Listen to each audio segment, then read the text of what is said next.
The system we're in is not designed to empower you. It's designed to create a workforce, and that's what keeps the economy going. It's as much as they say they want to create free thinkers, that's a lie. You're being groomed and educated in a way that you're gonna fall in line to be part of the workforce. Once you have clarity in terms of what you want to do, that's 90% of the battle. Money is the spirit of itself. Money is looking for good managers. People that are broke don't know how to manage money. And a lot of the time people will say to you that, oh, if I had more money, I'll be better with my money. Dude, it doesn't work that way. If you can manage $1, you most definitely can manage $1 million. Wealthy people don't like using their cash, full stop.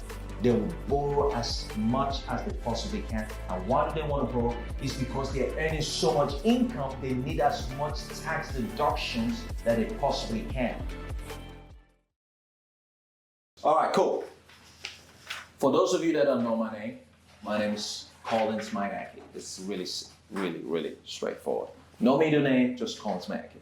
I was born in Nigeria, and we migrated here when I was like 7 or so in 1990s, 1990 or so. This will give you a little bit more about me. So while you guys are reading it, I'm gonna tell you something that's not there. Some of you know me, but some of you may not even know me personally real well. I'm from a very large family, 7 of us. I'm the middle child for the youngest boy. I really want to emphasize that, youngest boy, because that means a lot in the Nigerian culture. Youngest boy are regarded as the youngest, as the baby of the family. That's why the youngest one in our family is girls, but I was treated as the baby of the family, and I never really objected to it. It worked in my favor, so I loved it. What else? What else do you need to know? Really didn't come from a wealthy family. You know, my mom, my dad, we were average. We really didn't have much. And in most cases, there was typically around like about 9 or 10 kids on average, because my dad looked after his brothers and sisters' kids as well. So when you add us plus our, you know, nephew, nieces and all that stuff, there's a lot of kids at home. So now that I've got a family of my own, I sometimes think back to myself growing up and going, geez, it must have been very hard for mom and dad. But back then I took it for granted. I really did. I just wanted to have fun and so on and so forth. Then I always wondered why dad was always very angry and very strict. Hardly saw dad smile. Hardly saw he had that's, you know. But I can just imagine trying to get 10 kids in line 2-4-7 every day of the week. Like, that's hard work. And God knows we were not the easiest kids to deal with too as well. So that was my upbringing. But fast forward, I was fortunate enough, I studied accounting in University of Parramatta, came out from my accounting degree, realized that, you know, God, I won't make a good accountant. What's next? Then found myself in the finance world. Lucky enough, I got a job with Commonwealth Bank. And fast forward, here I am today. Guys, please, if you do have any questions, feel free to jump in at any time. Disclaimer.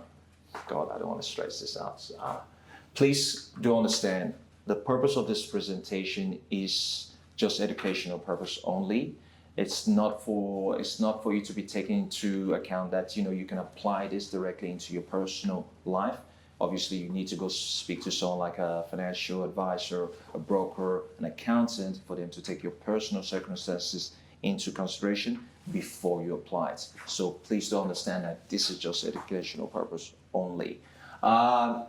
Why do I have this diagram here?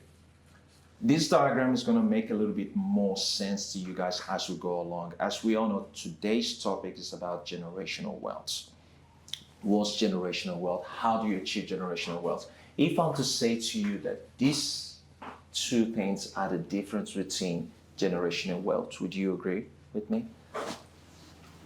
And if you would agree, why? Would anyone be brave enough, or is it too soon to start asking questions? Would anyone be able to explain to me why you think this is the true difference between being wealthy or being average or being poor? Why is it? This mine looks like. Can you just introduce yourself again to everyone, if you don't mind? Hi, my name is Mario Charlevis. I'm 17 years old, if you guys don't know. So. Awesome. Thanks, Mario. So this mine on the right looks very distracted and is like clearly not focusing on his purpose. And the left mine, it looks like it's very focused on like what he wants in life. But I feel like the right is just very distracted and too many obstacles, if that makes sense. Sure, it does. Maybe But that's even just if it's distracted, would that prevent it from being wealthy? Can distraction work in your favor? Or could it work against you? it can work against you because your mind's not focused on what I need to do to move forward in life. Okay. But focusing on distractions can easily lead you astray. And, Okay. so. Okay. Cool. I like that. That's well said. Anyone else would like to add to that? I think when your mind is confused, you tend to overthink the same thing and it just goes round and round without getting anywhere. Right. Yeah, true. Yeah, I agree with what they said. You agree with what I say right now? Me? Yeah? And yourself? Yeah, I agree with Mario. Confused. It's distracted. You're confused. Okay. You don't know where to go. What direction.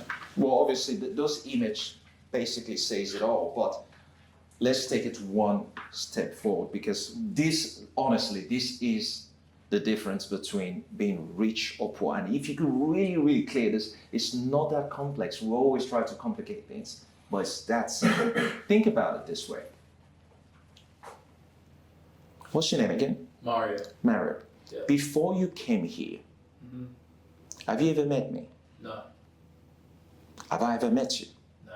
Right, okay, so we're just making that clear. Now, before you came here today, you had a plan that you're gonna be here. Right.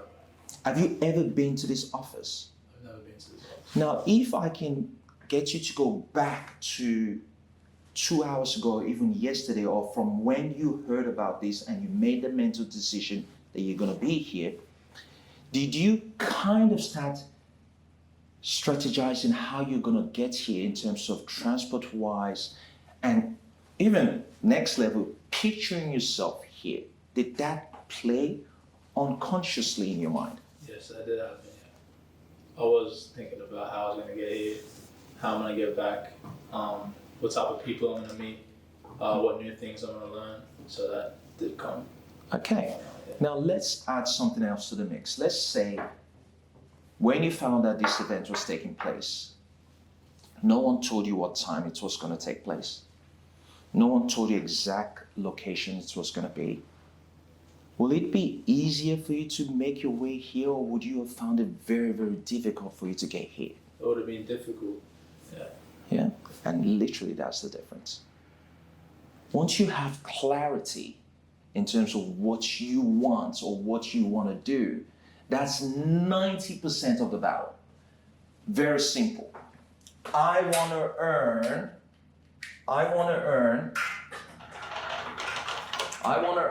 100,000. 100K, let's keep it that simple, 100,000 in the next 12 months. I'm very clear on that. What my mind would start doing would start taking me towards the direction or places where I would get this 100K. May I get the 100K in the first go? Maybe not. But before the end of 12 months, maybe it might end up taking more than 12 months, I would eventually get to that 100K. That is my goal. But if I want to tell my mind, I want to earn more money, I put in, I want to earn dollars. Sign. With no clarity in terms of what I want to earn in 12 months. Now you tell me, if I earned $1, $10, $20, did I reach my goal? Yes, I did. I did. Because I didn't put a actual amount. I said I want to earn dollars. But I wasn't specific, I wasn't clear in terms of my goal, how much I want to earn. Surprisingly enough, I had a situation that a beggar, this literally happened to me in Circular Quay, just down the road. No, not today. This was like a couple of months ago. Circular Quay, the beggar came to me and said, hey, can you help me with spare change? Without me thinking, I went to my wallet. This is where I keep my spare change. I looked at him like, man, sorry, I don't have a spare change. But I had money here. I won't classify this as spare change. But if the guy said to me, can you help me with $10 specifically? He gave me a specific amount. Even if he had said to me $100, that guy would have had a better chance of either getting $100 from me or $50. That's the difference. But because he used, can you help me with spare change? And the way I socialize spare change is coins, loose coins. That's where I keep my spare change. Some people, wealthy people, maybe spare change to them might be $5. But for me, spare change is coins, loose coins. And for a lot of people, that's what they classify as spare change. Now, you can get two broke people on the streets. One of them would have a bank account that has tens of thousands of dollars in there, and one would have an account with no money in it. The difference is because that one has a clear message of what he wants compared to the other person without clarity. Give this a go, people. Just go on the streets. Start asking people, can I get spare $5 from you? Put an amount. Can I get $5 from you? Can I get $5 from you? Ask 10 people, you'll be surprised. 1 or 2 persons will give it to you. But if you go on the street, ask 10 people, can I get spare change? You may end up getting $2. People will give you coins. So that's one thing. Now let's take this to another step further. Go another step further. If you were to say, you know what, I envision myself to be a father, married, with 2 kids, and a dog. Well, clearly I don't know how to draw a dog, right? A house, a car,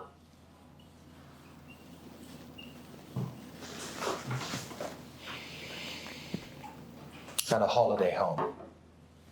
Most people won't even envision that. You can easily get all this if you envision it. Easily, you can easily get it. But the difference here is, what I haven't specified here is, do you own this house? Debt-free? Do you own this car? Debt-free? Do you own this holiday home debt-free? I didn't specify that. So as much as you might think this is clear, it's still not clear. As much as you might think this is clear, it's still not clear.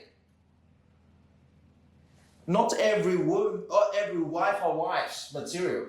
Not every kid turn out to be reasonable, decent kids. Not every dog's, God knows, there's some crazy dogs out there. And what sort of breed of dog are we talking about? You gotta be that specific. Is it gonna be Maltese, Pomeranian, Bulldog?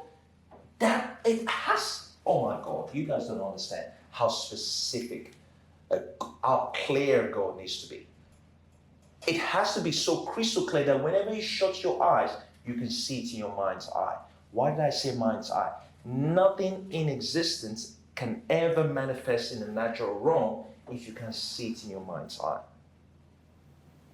Before we came to these premises, you came with me, you saw the way it was. We had to be able to envision how this premise would look like. There wasn't a lot of this stuff that's here today. It wasn't here.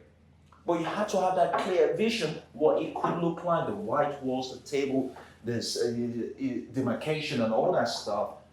The reception area, the kitchen, what it's going to look like. Clarity gives you, God, it propels you to another level completely. completely. I can give you even a quick example. Go for it. I had to visualize how I was going to set up the cameras. How is it going to look when this is on YouTube, when these guys are actually watching this on YouTube right now? How is this going to look? And I had to I had to see it in my mind. But we don't even think about these things sometimes. 100%. So if we can take this approach as simple as, okay, first step, you're turning 18 soon. So, okay, you know what? Obviously, for this to happen, you go, you know what? We've been planning for it a long time. In my 18th birthday, I want to be able to buy a property, for example. And you're super clear on that, and you've been holding on to that vision for a very, very long time. It will manifest itself to you. It will manifest itself to you. It's literally that simple. So clarity is the number one thing that differentiates people in terms of where they are and what they want to become. I'm not going to ask you guys this question, but if I'm to go around on this table and ask you guys, where do you see yourself in the next 5 years? Where do you see yourself in the next 10 years? Where do you see yourself in the next 20 years? I'm not even going to go that far, 20 years, because a lot of people can't even give me 10 years, let alone 5 years.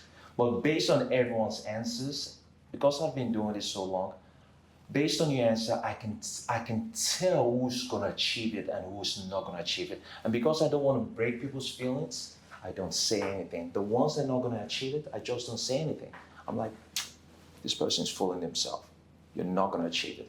The way you respond to me and the way you say it comes down to how clear you are in terms of your visions are, will tell me if you will achieve it or not.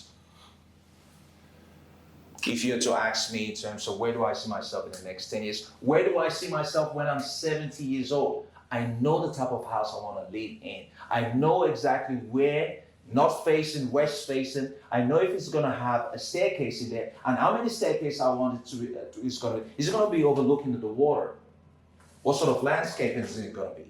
That's what. The interior of the house, the couch and things like. People don't think about that. But if you can't see it, you definitely can't have it. You definitely can't have it. So understand it. So that's that. Where do we go from here? Any questions on this? I really wanted to drill that in because honestly, everything else I'm gonna say really comes back to this.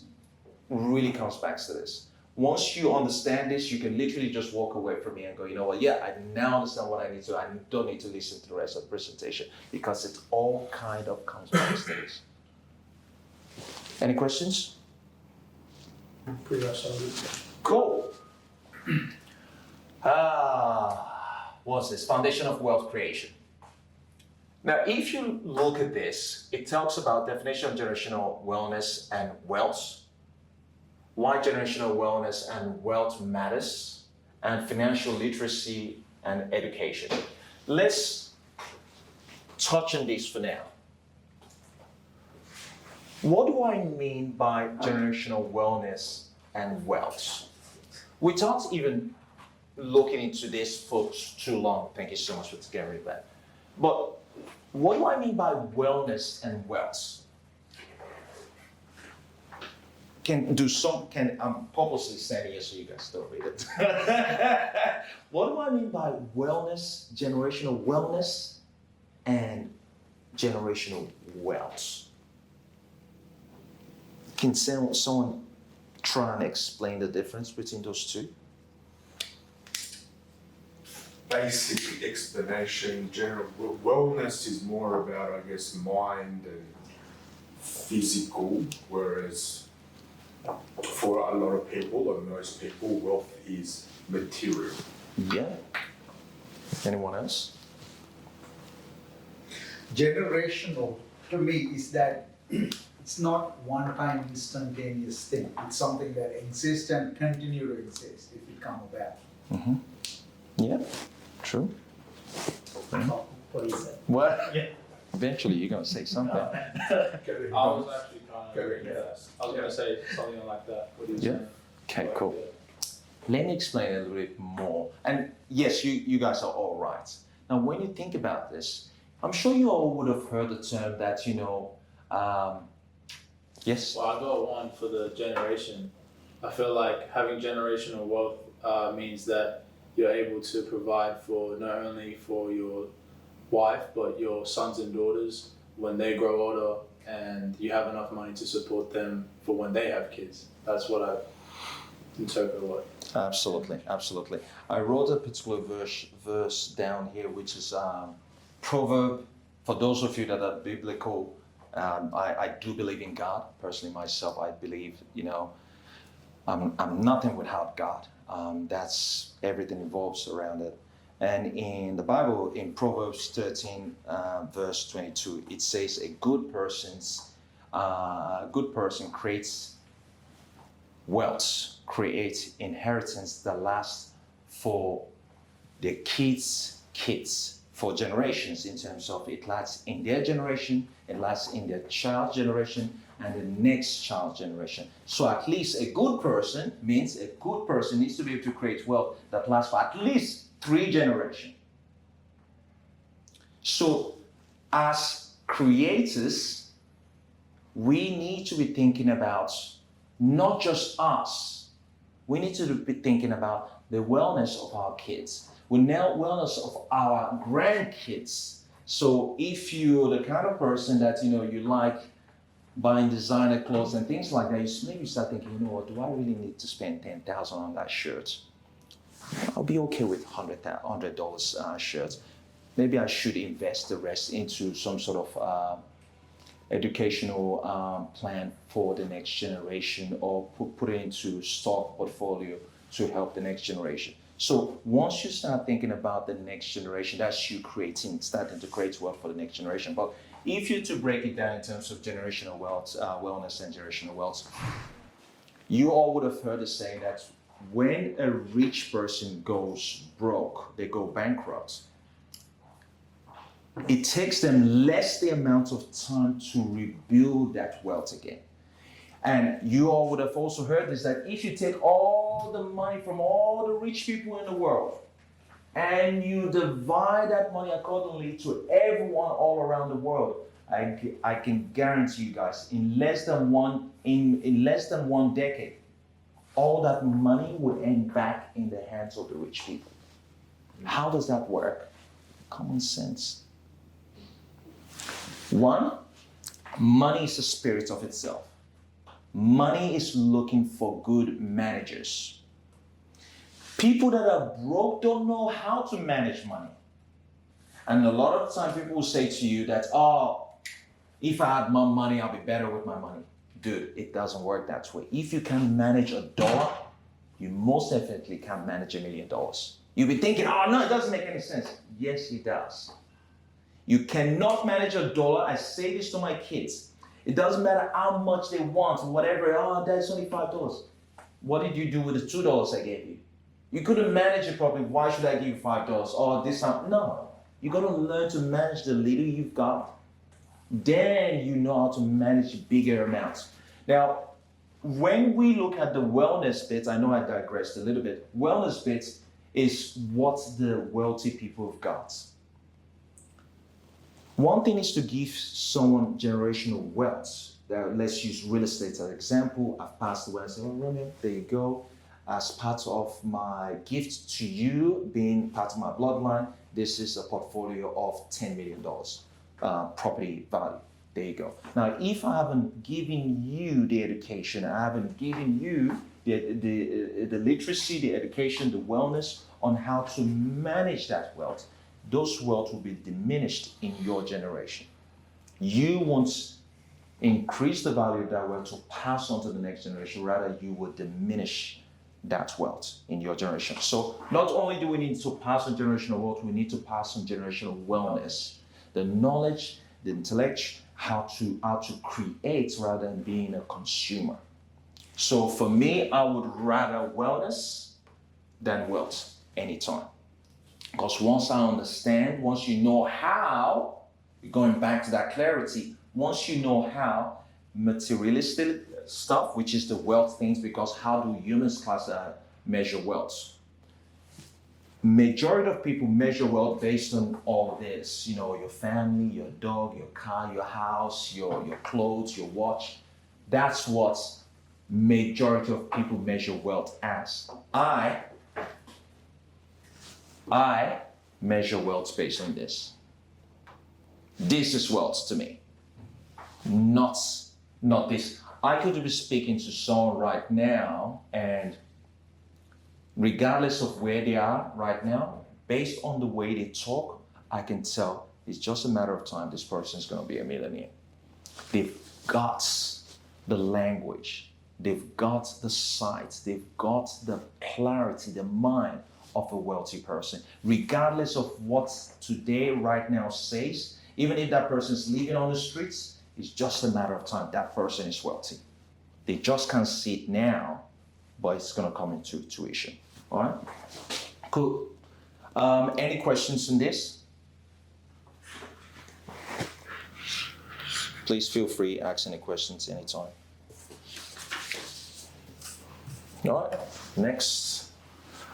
All right, I purposely have all this just to dig deep a little bit more in terms of when we start talking about wealth. Because again, when we're talking about wealth, without me going more spiritual aspect of it, which I know is the biggest fundamental when we're talking about wealth, but let's talk about things that you can use to propel your wealth. Things you can use to basically get you further and quicker. We all know what investing is. Leveraging. Do you know what leveraging is? I just read it. Yeah. But even by reading it, can you dumb it down like you really get down to? Because reading that doesn't really explain much what it is. But we've got investing, we've got leveraging, we've got asset accumulation, and we've got debt management. Investing is very, very simple. For you to be able to multiply your wealth or multiply your income, well, I've got $5. Where can I invest my $5 to give me more babies? The plan is, how can I get my money to give birth to more money? That's investing. By putting your money in under the mattress, that's really not investing. That's you just hoarding the money. You're not investing that. And that money is not really leaving the core fundamental purpose of what it should be doing. Putting your money into a term deposit, some people call it investing, but it's really not. It's losing value. As we all know, based on inflation and everything happening, the value of $100, what I could buy from Woolworths or Kohl's 6 months ago, I can't buy the same amount of quantity of stuff. So what does that mean? Money is diminishing, losing value every single day. So I will not even do that. Leverage, well, very simple. I've got $10,000. How can I leverage my $10,000 to earn me my money? You've got a few options. Some people are very risk averse. Hey, I know you're enjoying this video. For any inquiries and mentorship opportunity, which I would be really looking forward to working with you, in this description below you can get all my details, and I look forward to working with you soon. They don't like taking out loans whatsoever. So if they've got $10,000 to go, you know what, I don't like loans, I'm just going to take that $10,000 and invest it in shares. Well, that's fine, you can do that, but that $10,000 can only take you so far. So let me give you guys an example. I've got $10,000, you've got two options that you can go with. I could invest in shares, and let's assume we're in a perfect world and you're not going to lose. Let's assume this investment is certain, you're not going to lose any money. $10,000 I can invest in the stock market and I get 10%, regardless whichever form of investment I'm going, I'm getting 10%. If I'm getting 10% in 1 year, what would be the return on my investment in stock? Yeah. $1,000, $100, not much, right? Let's just say, you know, you're getting $1,000, right? If I'm to leverage my $10,000, I leverage my $10,000 to buy an asset, because when you buy stock and you're using only your $10,000, you can only buy a stock worth $10,000. That's it. I've taken the $10,000, I've leveraged, I've used it to buy a property worth $100,000. So I've got a loan, yes, obviously, I've got a loan worth $90,000. Let's don't worry about stamp duty, we're just keeping this very simple. So from my $10,000, all of a sudden I've got a property valued at 100,000. So 10,000, 100,000, obviously only invested 10K in there. Based on a 10% return on investment, assuming that property also went up by 10%, what would be my return on investment? Will it be based on that 10,000 contribution, or will it be based on the overall value of that asset? Overall value. So what would that be? 10K. $10,000. Now, this is just on a micro level, understand this. These numbers are bigger. But when you start understanding the concepts and the power of leverage,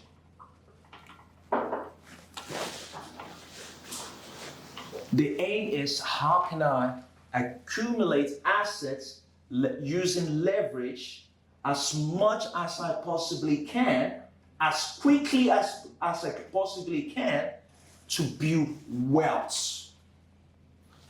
Now, think about this. I really want this to blow your mind in a way. Now, this is really small for those of us that have investment. We know numbers are small, but I want to be very, very conservative. Now, if I'm to use myself as an example, on average, most of my property going up by 100,000 a year. But let's be conservative in this calculation. Now, if you're to have 10 of this type of micro mini investments, every year you are adding a net worth of 100,000 every year without you having to do anything funky. Let that sink in. And that's how the wealthy people build wealth. Now, crazy enough, and you guys can Google this right now. Who are one of the richest people in the world? I was reading an article and I heard this guy, Mark Zuckerberg, the CEO of Facebook. He's got a mortgage on his house. Do you know how much his house is worth? $5 million. Some not crazy amount. You know how much his mortgage is? Almost the same amount. Are you trying to tell me that guy doesn't have a lazy $5 million cash lying somewhere? You think he doesn't? Of course he does. But why would he do that? It's very simple. And this is where a lot of the time average people don't do it. Average people are so scared of debt. Debt is not your enemy. Debt is your ally if used correctly. But obviously, debt can ruin you if you use it wrongly. For example, you go get a credit card and you use it for personal stuff. But if you're to give me $1 million and you're charging me, I don't care how much you're charging me 10% interest, but I'm able to take that $1 million and invest it somewhere that's giving me 30%. Is that bad debt or a good debt? That's an incredible debt. I've taken $1 million from you, you're charging me 10%, you're making money, fantastic. I'm earning 30% from that 30%, I'm giving you 10%, I'm keeping 20%. I'm like, I would do this every day of the week. Every day of this is easy money. But quick question, but he's living in that house, is he? He's living in the house. Is that good debt or bad debt? Or because he's so rich, it doesn't matter as long as he can save that money? Well, put it this way. What you gotta understand is he may be living there, but he may have the intention of moving out eventually. So when you start thinking from a tax point of view and things like that, wealthy people don't like using their cash, full stop. If they can borrow 150% of anything, they will borrow 150% because they'll rather use that money to go invest in other type of asset or startup ventures or, put it back into their business. They rather not use their money for anything whatsoever. They will borrow as much as they possibly can. And why do they want to borrow? It's because they're earning so much income, they need as much tax deductions that they possibly can. As much as yes, he's running, he may be living there, do you think a certain portion of that house is not tax deductible? Of course it is. He's a business owner. He works from home from sometimes. Right? So if someone like that, a multi-billionaire, is taking that kind of debt, trust me, there's nothing for us to be worried about. Because it seems like you got a question.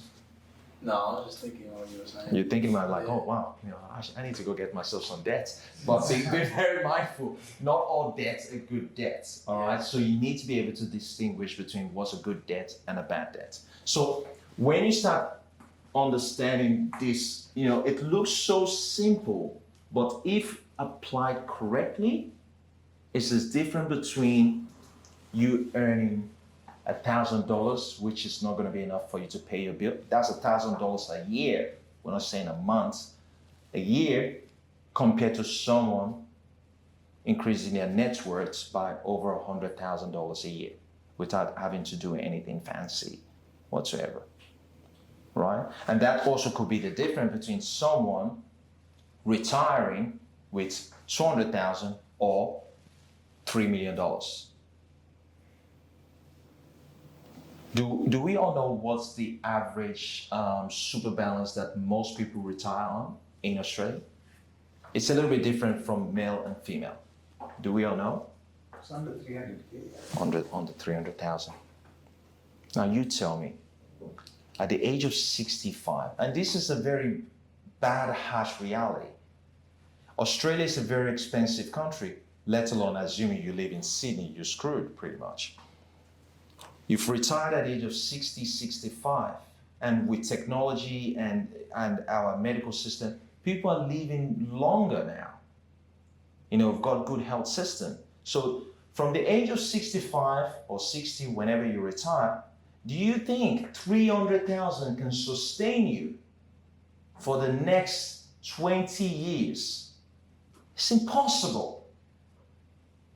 But this is the harsh reality of 90% of Australians. Harsh reality. All right, I really want to wake you guys up. But then when you think about it, if those same Australians decide to do one thing different, that scenario changes completely. But this is what most average Australians do. They start working, they buy a family home. Let's assume in this current market, they take out a 30-year loan on that. And during that 30-year period, they refinance the loan multiple times because they're trying to chase lower rates. By the time they get to their 50s, the loan is still not paid out. Then maybe they eventually end up paying off the loan just before they reach retirement.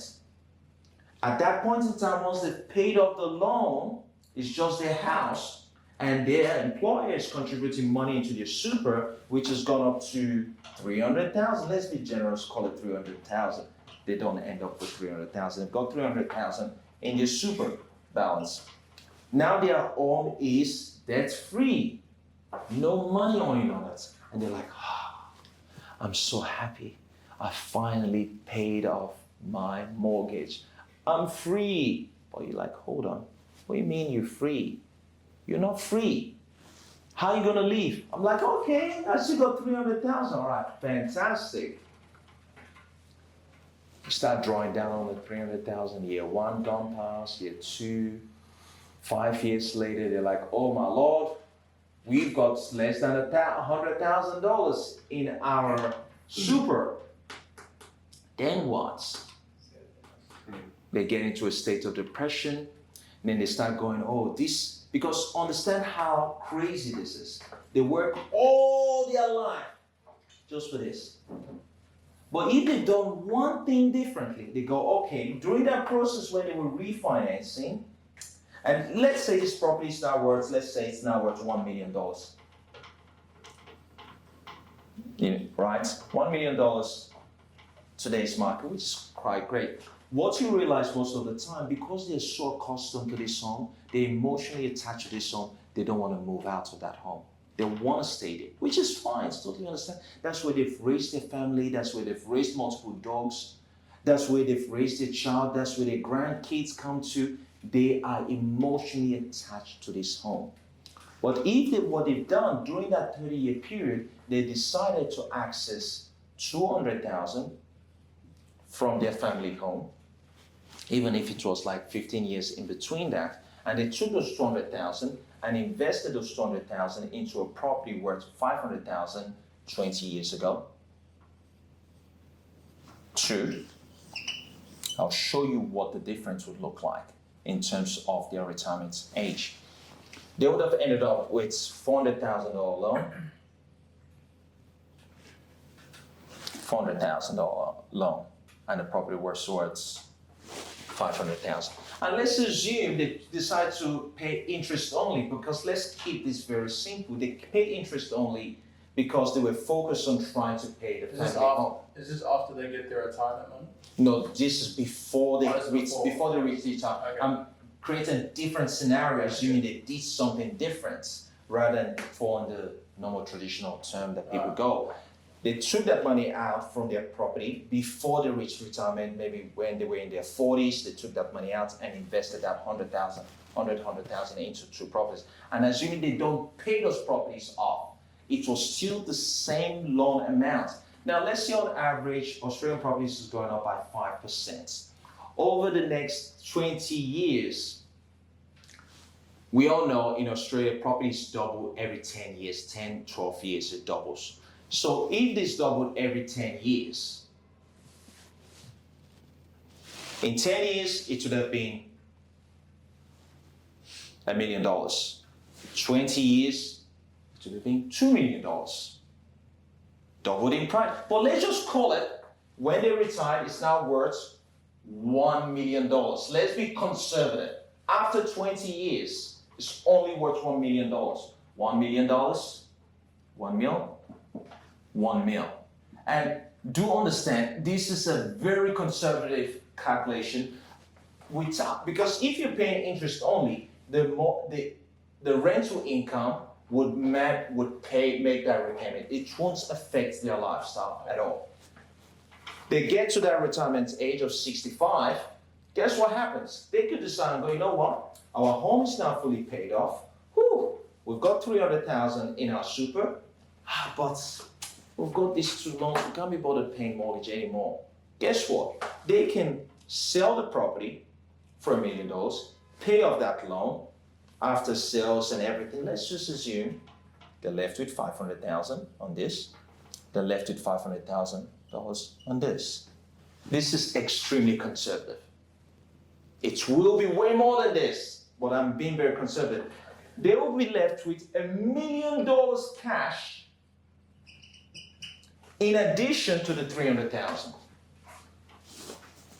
Just by doing just a little one tweak. You see where the difference is? And that's just having 2. Imagine they had 4. Imagine they had 5. And that's good debts. Want to make it very clear. And that's where it comes down to the accumulation. We all have a phase in our life. I like saying this. I know a lot of you, few of you, show of hand, who's into sports? Sports. Okay, so then you guys don't understand this terminology. Just on that super thing. Yeah. An old mentor of mine also used super as an analogy. So the first question he asked was, when you retire, you have no debts, when you retire, you're debt free, how much do you think you would need a year to live your lifestyle? Yeah, people say 50K, 100K. There was this one lady who said 200K. And then the next question was, how much do you have in super?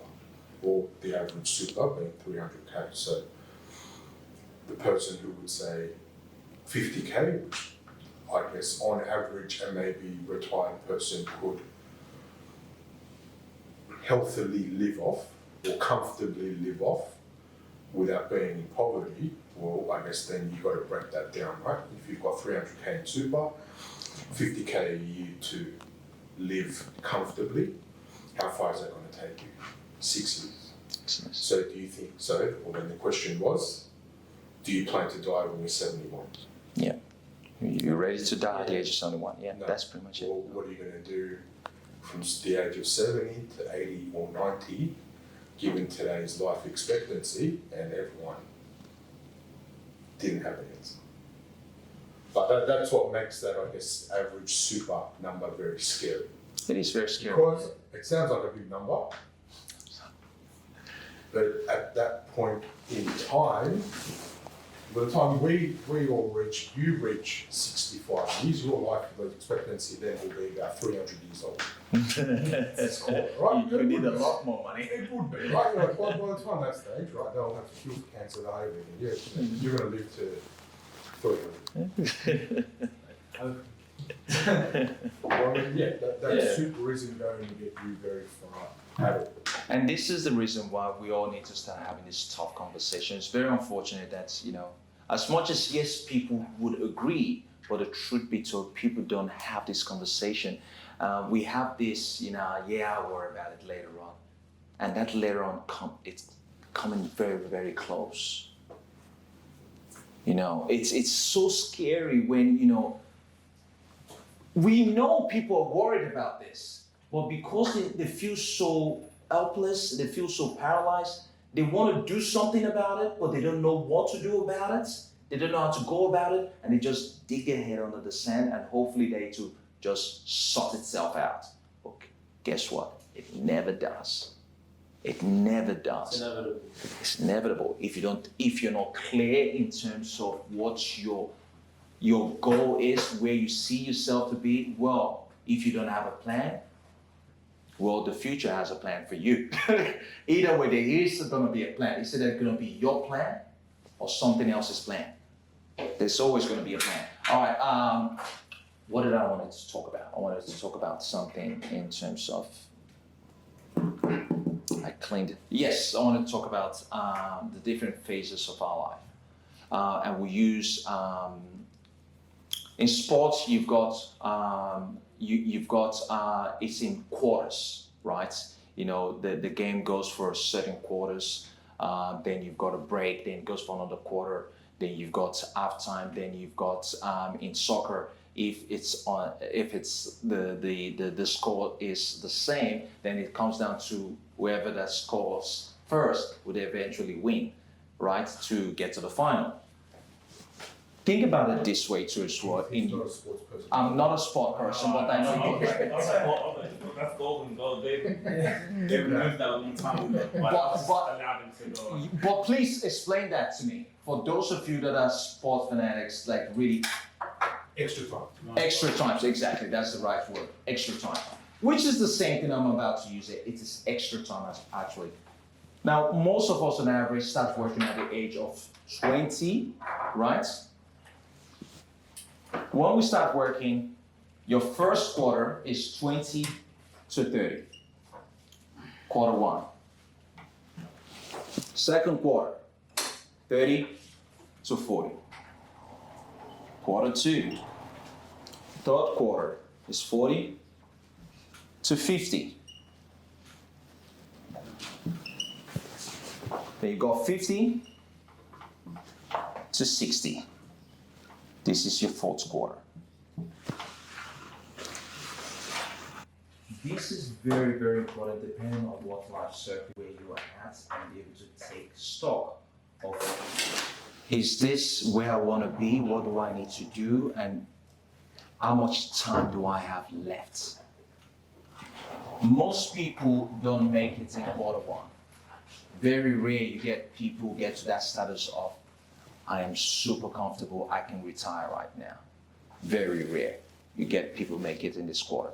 But do people make it in this quarter? Yes, they do. Some people do. But it's a very small percentage. Do most people make it in this quarter? No, not many people make it in that quarter too as well. Right? In your 30s, 40s, that's when most people actually start having clarity in terms of what they want to achieve. It's crazy. You might be thinking, oh, at the age of 30, people still don't know what they want to do. Yes, we still don't know what we want to do. It might be hard for you to imagine. I remember when I was 15 and 16, and when people say the age 30, I'm like, oh, that's old. I'm sure you can relate. 30 is not old though. Yeah, but I remember when I used to say 30 was old. Yeah. I'm long way past 30, right? So your second quarter, most people don't make it. Your third quarter, that's when most people start making it, really start making it. All right. Now, depending on what quarter you're in, you really start gauging in terms of, all right, do I really need to put the foot on the pedal right now? And when I say making it, it varies for everyone. For example, I might need $2,000 a month to live a very comfortable life. Jack might need $10,000 a month because he's got a very expensive taste, based on where he wants. He might need $10,000 a month to live a comfortable life. Me might need $5,000 a month. It varies for everyone, right? So if you still haven't made it here, and you're in your final quarters, that's when you really start feeling that desperation. Because doors basically start closing from this quarters to this quarter. We all know that based on certain type of jobs and things like, start getting shot out from these 2 quarters pretty much. But let's be generous and let's say here. Most employers don't want to employ this from a risk standpoint. And if you're in a job, you know you're not going to be in a job for too long, because then they'll be forcing you to say, hey, maybe either if it's a smart manager, they will try to manage you out, or see if they'll give you some sort of redundancy. You're becoming obsolete. And if you haven't made it in this quarter, unfortunately, that's when you start seeing some older folks working in Woolworths. Now you're doing overtime. Or I'll call it out of time. It's very unfortunate, but a large percentage of people find themselves here.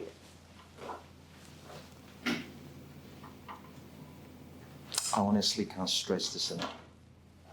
I've met some amazing human being doing stock filling in Woolworths at night. I've met some amazing human being doing working in McDonald's. I've met some amazing human being in this quarter, in this stage of their life, working in Bunnings. And I speak to them and, hey, you enjoy it. It's like, gotta pay. There's a different way. You can get some older people work in a certain place. There's a difference when you get some people that want to work there or have to work there. Very different. The conversation is very different. I'm the kind of person, I like speaking to people. And when I speak to the conversation between someone that loves to work there, doesn't need the money, the conversation is different from someone that has to work there. And most of them they say, hey, I gotta pay the bills. They will tell you. They feel beaten down. They feel that they've already failed. The way they carry themselves, the way they talk, it tells you that. So there's nothing wrong if I'm the kind of person that likes Bunnings, God knows, that would be my retirement plan. I'll go there, have fun, and get paid for it. It won't feel like a job. But if anyone is to disrespect me there, I don't need to take any disrespect. I can walk away. Because I don't need the money. So just wanted to make that clear. Doesn't mean if you see anyone older, gray hair, working boy, you go, oh, I remember Colin said, oh, you're doing overtime. No, that's not the case. Some people actually enjoy doing that. For me, I enjoy what I do.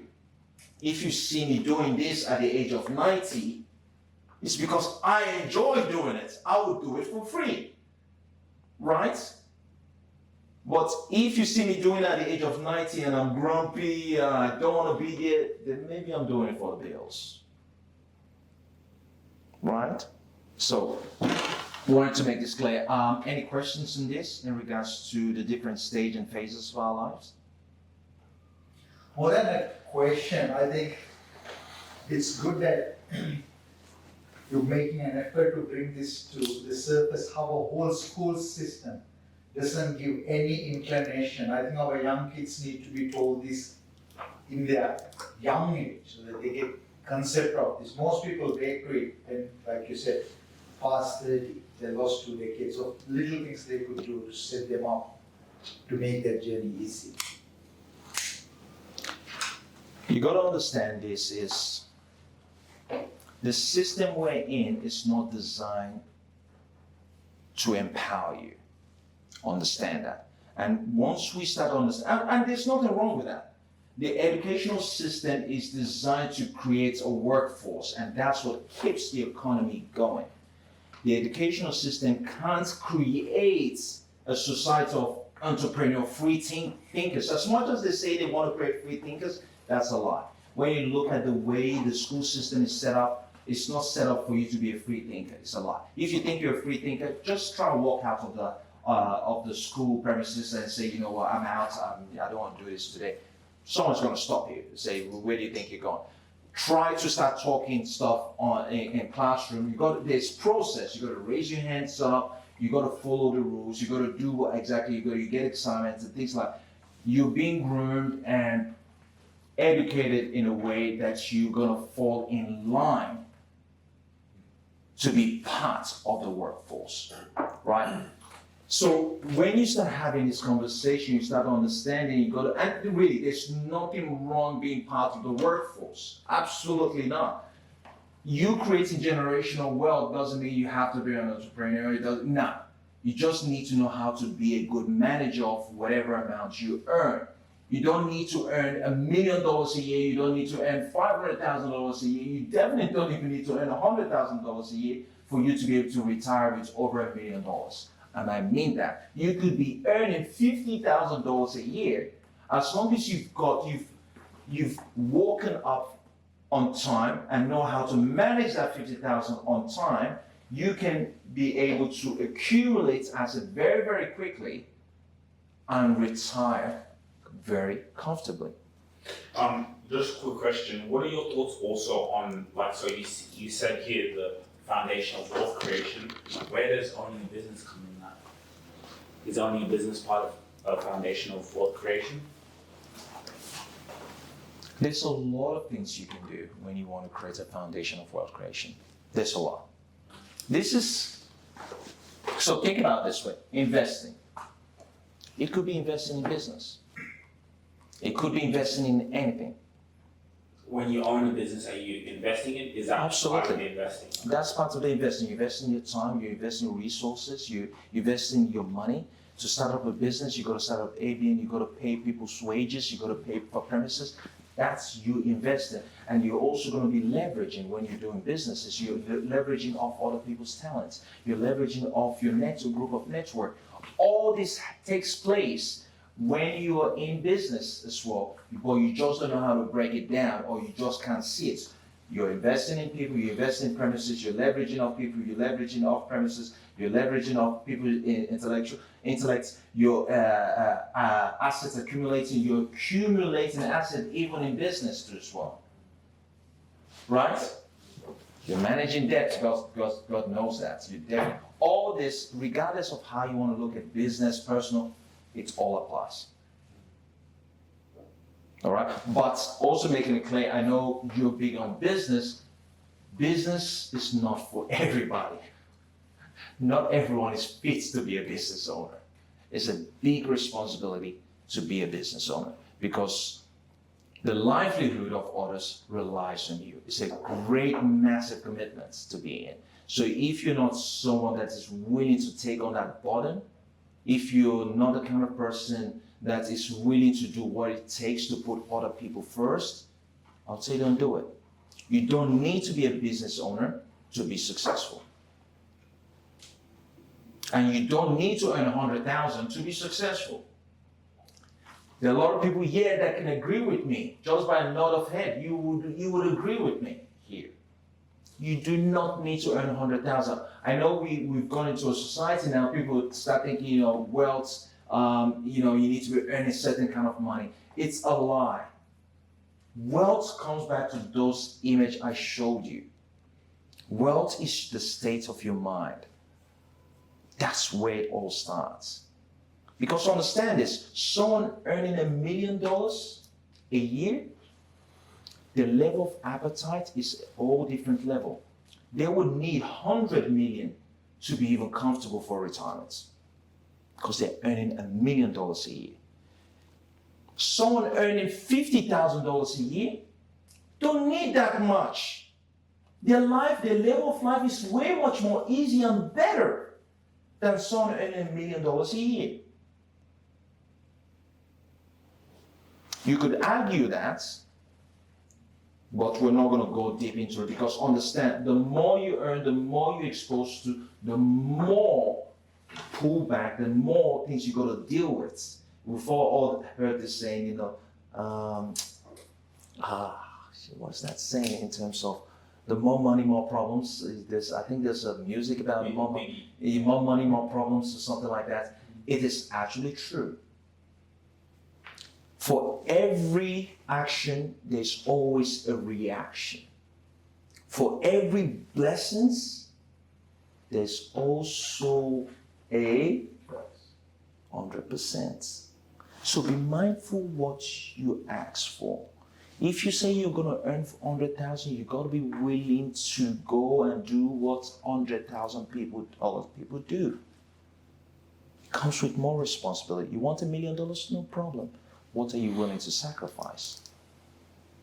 Every wealthy people out there, if you know what they went through, what they had to sacrifice, you might look and go, you know what, I'm happy with the way I am. I'm a living proof. I know what I sacrifice. So money is not always the answer to it. As much as unfortunate the society we live in, it's all about money, money, money. No, it's not. It's painful. Very painful. I'm really drilling that to you because I know, if you are able to get it. Would you say the sacrifice is more of like time? Like, we're all going to sacrifice time, that's for sure. But sometimes you find yourself, you sacrifice even the ones you think you're doing it for. right. If that makes sense.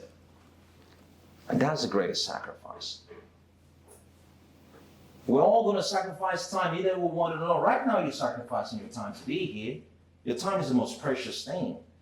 And you're sacrificing that. And it might not mean as much, but sometimes, let's use, for example, I was away in New Zealand last week, and I spoke to a few of the fellas, and I was speaking to one of the guys, and he basically said to me, oh, you know what, geez, I haven't seen my little one for over 2 months. I'm like, oh, why? He said, I've been all around.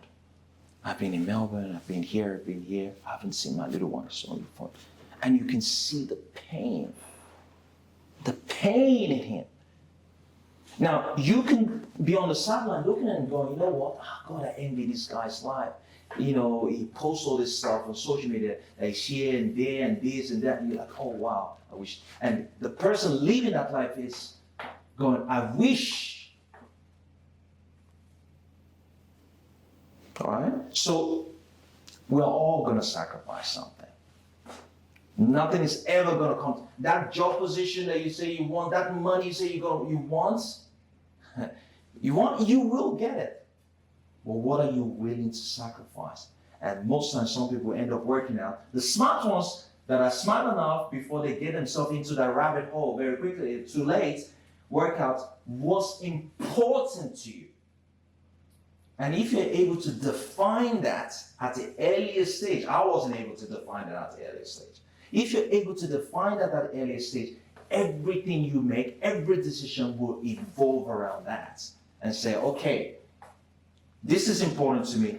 What's important to me is me able to be on at 5 o'clock to watch that soap opera, that Korean drama movie, whatever it is, every day at 5 p.m. That's important to me. Well, everything I do has to evolve around that. Well, I can't take a job that means I have to work back to 5 p.m. Well, then you would have to go take a lesser part-time kind of job, because most job requires you to finish at 6 p.m., right? So you got to be able to define that. And the sooner you define that, the sooner and quicker and healthier and wealthier you start becoming. All right, cool. Any other questions? No? Let's go to the next phase. Cultivating a successful mindset. Guys, I'll keep going back to what I said in terms of the mind. We've got here optimism, resilience, growth, orientation, adaptability. All this is some of the many attributes you need to be successful in life. Because once you decide that, you know what, I want to achieve A, B, and C, you're gonna get distractions, you're gonna get obstacles thrown at you, you're gonna get the universe ask you, do you really, really want this? And I'm sure we all have experienced that in one way or the other. One way or the other, right? If you're not optimistic and believe in your potential for success, so in terms of believing in your potential for success, there's a particular saying I like saying in terms of, if you believe that there's something you want to achieve, a lot of the time, a lot of people fall into a situation where they try to convince other people to believe in what they believe. The only person that needs to believe in what you want to do is you. Your mother doesn't need to believe in it. Your father doesn't need to believe in it. Not even your siblings. They don't need to believe in it because it's your calling. It's your calling. Only you can understand it. That's what makes it special, right? If everyone else believes in it and things like, to be honest, once everyone else believes it, if everyone else believed it before you did it, it's actually not your calling. Your true callings are things people don't believe in. It can be done. And the way you also got to start looking at it is, I make this kind of a little bit funny. Your calling is a private calling to you. So it's never a conference call. If I'm having a one-way conversation with you, it's just you. Only you can hear that calling. That's it. So only you need to believe in it. So that's where the optimism comes from.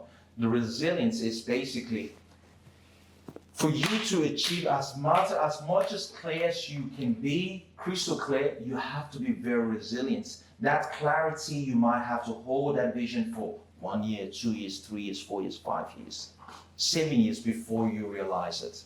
I'll give you an example, guys. And do understand, for most of the stuff I say, I don't even use any of my clients as an example. I use myself. As you can see, there's I'm not going to give it to you guys exactly. This piece of paper here, and you can see it's faded away. I've got goals written there. And sometimes I'll date this, like you can see it's faded away, kind of. This has been in my wallet for years. And sometimes I change. I think this version of this one has only been in my wallet for like maybe a couple of years. But most of the goals in here, I haven't achieved them yet. And I've been carrying these goals for over 10 years. Over 10 years. It's hard. But is it worth it? Yes, once you achieve it. It's bloody hard. So, and when I say this to you guys, I say it from experience. I know what it takes, I know the sacrifices, I know how painful it is. And you can tell I'm getting a little bit emotional. This is very, very personal to me. And there's certain, I looked at this and I noticed one of the goals there, which is so personal to me. And I still haven't achieved it yet. But I'm not going to give up on it. That's how resilient you have to be. If you're not prepared to do that, don't bother. You're deceiving yourself. You're just wasting your time. You hold on to it for 1 week, 1 year, then you slow down. No points. Take the easy routes, which obviously end up being the worst routes. When you get to your 60s, 70s, end up being the worst routes. All right, so that's really growth orientation. Growth orientation, it explains itself. Very simple. You gotta have that personality that's, how can I improve myself? How can I be a better version than what I was yesterday? For you to have that growth mindset. You consistently have to keep chasing a better version of yourself. What you guys are doing right now, you're growing. You're in a room where you're feeding yourself. I'm not saying anything fancy, but sometimes there is no motivational speaker out there. There is no coach out there. There is no mentor out there that are saying anything groundbreaking. The workshop was amazing hearing Colin speak. It really changed my perspective about life and how to go about making money and how to go about providing for my family, as well as giving into generational wealth, which is what he was talking about.